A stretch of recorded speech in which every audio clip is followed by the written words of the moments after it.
Now, who are the takers and who are the givers?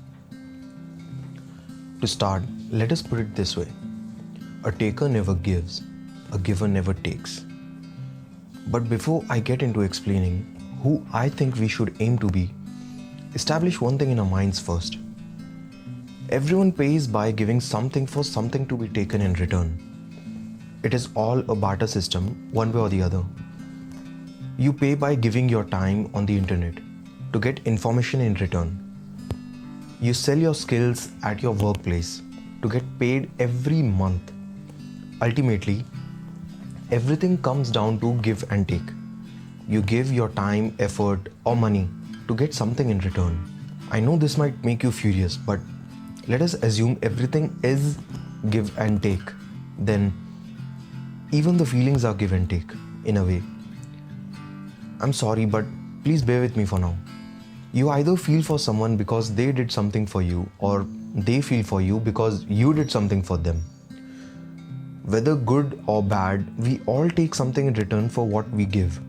Similarly, we pay something in return for something that we have taken. Everything comes with a conditions apply written in small, such that it is difficult to read. And maybe that is also the reason we get upset or start disliking someone we do something for, and when we look up to them in times of need, we do not get the help back. But you may be asking, are we not expecting too much from people? That is why you must learn to be the perfect balance between a giver and a taker. When to expect and when to not. So in this world of give and take, is there anything unconditional or anything that is without a motive? Well, I think the only free feeling is the unconditional love our parents have for us. And unfortunately, some of us don't get that either. Takers are bad people. They take as much as they want to, and usually without realizing it. Please don't get me wrong here. I will explain further. Nor do they steal anything from you, neither am I talking about materialistic things alone.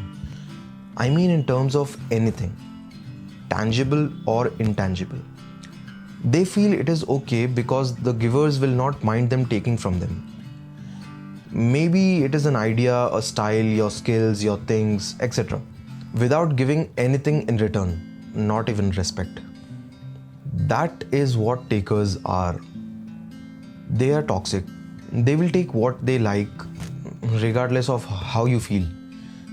Takers usually can be found trying to maintain an image of having a wonderful life in public, but in person, they will have only tears to share with a giver.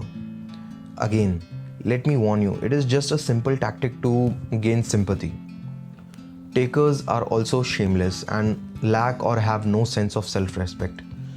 They won't mind asking you for help even after they have treated you wrongly. But takers are also very weak-willed. They can't get themselves to do something, so they always rely on someone to hold them up. They are very fragile and can break very easily. They always need someone they can feed on, just like parasites. And they never forget that. Takers will take as long as the givers will give, because givers are good people. Unfortunately, too good. Givers give even after being treated wrong. That is why they are the only ones left hurting, because they have given a lot before running out of resources. By the time givers realize they are in short of supply of their resources, it is already too late. But there is one thing that givers usually forget about themselves. Givers are fighters and are very strong. They have stood much longer through much more difficult times than the takers have even seen. Givers have done a lot, and that too without realizing it. They have not just fed themselves but also the takers in their lives. And that is how givers are, built like workhorses and hence become very hard to break. Now, how do you learn that someone you want to deal with is a giver or a taker? It is simple. As everything is give and take, you have to pay for information as well. It does not mean necessarily to be monetary payment and can also be in terms of your time and effort. You see, you pay for everything to get anything you wish to have. Everything comes at a cost. You spend your time on YouTube to get information. You spend your time reading books to learn. You spend your money and time in an institution to get educated. You give presentations, interviews, or your ideas to get a job or a promotion. You pay for everything.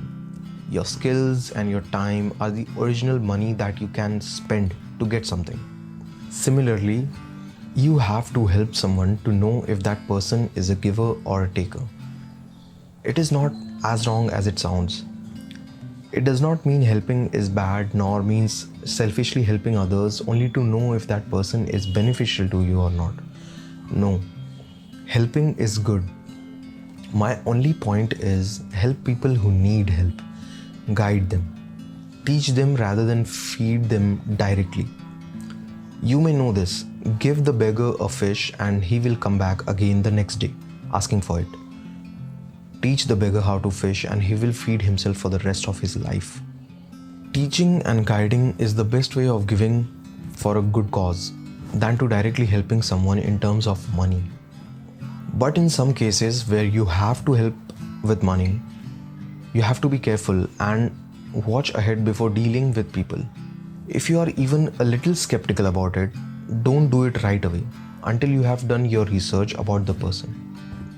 And even after the findings, if you don't have enough info, help from the part of the money that you don't mind losing. Simply putting, take only if necessary and only when you know for sure you can give it back. Give only when you know you have enough and won't affect if nothing is taken in return. All of this may sound very wrong, but it is a harsh reality. Never forget to be kind and polite.